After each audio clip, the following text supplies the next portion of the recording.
You know when you're telling a joke and you get to the punchline and no one laughs. In fact, people don't even realize you got to the punchline. All eyes are on you and you're starting to tweak just a little bit.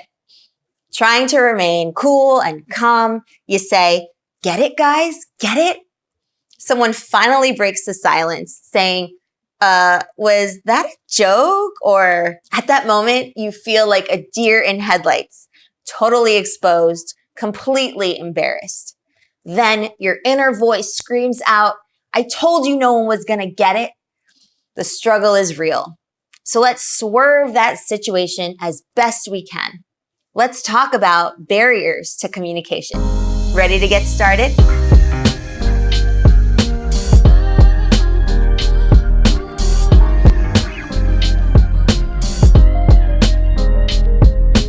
What is up, Explearners? Mary Daphne here of myexplearning.com, where we believe social skills are the key to the good life.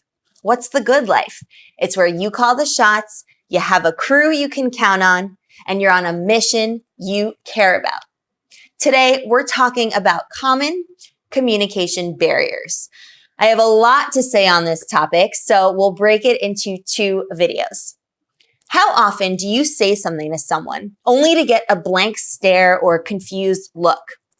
If we're communicating, but our message isn't being received, it is probably due to one of the 10 communication barriers I'm going to share with you in this 2-part series. Why is this such an important topic, you ask? Well, studies show that social interaction and community really make us happier. It's something to invest in for our future. In an age now where most communication happens over text, email, Instagram, let's not lose touch with our humanity. A great way to do that is to minimize the possibility of being misunderstood or misinterpreted. If we are cognizant of the potential roadblocks to clear communication, we'll lower the risk of people not picking up what we're putting down. Even better, if you are on the receiving end and don't understand what the person is saying, knowing these barriers might enable you to help them out and reach an understanding. Convinced now? Okay, on to breaking down these barriers. Number 1, inaccessible word choice. People love to use jargon and acronyms. They think it makes them feel smart. It can also hide the fact that they themselves have no idea what they're talking about. Whatever the case, it almost never promotes clear communication. In fact, it can even alienate your listener and cause them to feel inadequate. You don't want that. So what's the solution? Know your audience. Are you speaking to a fellow med school student? In that case, you are A-okay to use words like hyperphagia and peristalsis. Otherwise, use the words you know and they know. And if you're using an acronym, make sure you explain what it stands for after you use it. Use accessible language. I promise they'll think you're smart, and even better, they'll actually understand what you're saying. 2, missing context. Sometimes, even when you use accessible language, you may still get a confused look. That might be because they simply don't have sufficient context for what you're saying. Many times, this comes down to cultural context. Some concepts are very specific to a certain age group or a specific TV show. For example, if I said to my grandmother, "Hey grandma, my video just went viral," she'd understand the words I used, but wouldn't have any idea what I meant. The same goes for cultural differences between countries, languages, and social groups. What's the solution? It can be a little harder to spot context-based communication barriers, mostly because we ourselves are not aware of when we're discussing culture-specific concepts.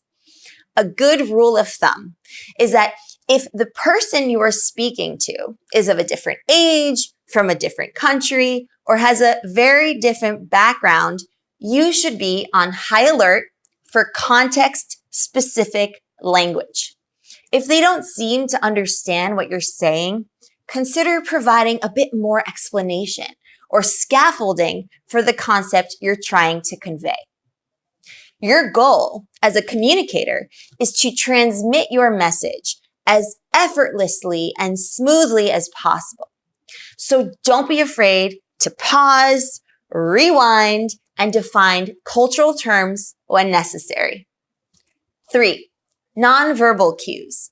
This one is about being sensitive to the listener's emotions. Whether or not they say anything to you, remember, they're still communicating something. The key to this one is to understand that we are always communicating, whether or not we're speaking. That means that when you are saying something to someone else, they are actually responding to you even while you're speaking, mainly through body language. If you don't pick up on this nonverbal communication, you may not realize when they are confused or upset. So what's the solution? Make sure that while you are speaking, you remain attuned to your listeners' nonverbals. Are they crossing their arms, raising their eyebrows, smiling, or scowling? Use that nonverbal communication to help frame the way that you are speaking. If they're nodding and leaning in, they're probably following you. If they're frowning or aren't reacting at all, there's a good chance that they don't understand you. So that's a good time to pause and check for comprehension. And that brings me to our next communication barrier, not listening. Good communication is predicated on good listening skills, meaning you will not be an effective communicator if you're lacking listening skills. Think of it this way.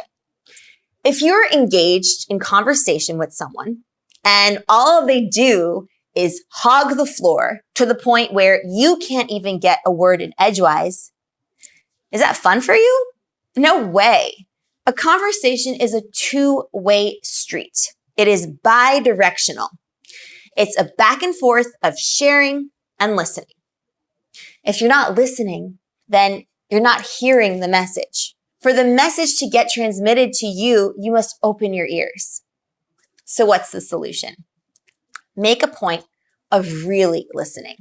This will help you understand what interests them, what they aren't getting, and how to better convey the point that you're trying to make.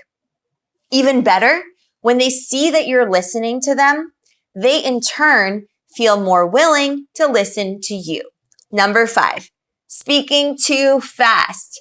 This one seems obvious. When you speak really fast, it's really hard to understand. But you'd be surprised how many people don't pay attention to how fast they are speaking, particularly when they're nervous or flustered. So what's the solution? This one's simple. Slow it down. That can be easier said than done though, because when we speak, we don't really notice how fast we're speaking. After all, we already know what we're going to say. You can train yourself to speak slower though. One way is to record yourself and play it back. How does it sound? Try adding a half-second pause after every sentence. Or if you really want to challenge yourself, try pausing after every word just to get the feel for slower speech. Speaking slowly helps people better understand you, but it also comes with a few extra advantages, such as giving you more time to frame your thoughts before you say them, and also projecting more authority to your audience. So give it a shot. Whew. First 5 communication barriers down. Let's recap. 1, inaccessible word choice. Try using simpler language. 2, missing context. Make sure the listener has the right frame of reference. 3, nonverbal cues. Don't forget to pay attention to body language. 4, not listening. Remember, conversation is a two-way street. So if you're not listening, you're not communicating. And 5, speaking too fast. Don't rush, slow it down, and drive home your point with purpose. So that covers the first 5 barriers to communication. But believe it or not, there's more. Make sure to tune in next week for the next 5 barriers. And the last one can be particularly dangerous, and unfortunately, it's become all too common. But for now, add these strategies to your communication toolkit, try them out, and make them your own. And be sure to check out the blog article over at myexplearning.com in the blogs section to review the concepts discussed here today. If you enjoyed this lesson, like, comment, and share. It really helps support the Explearning community and all of the hard work that goes into this channel. And if you haven't done so already, subscribe to join our tribe of Explearners. I will see you in the next lesson. Happy Explearning!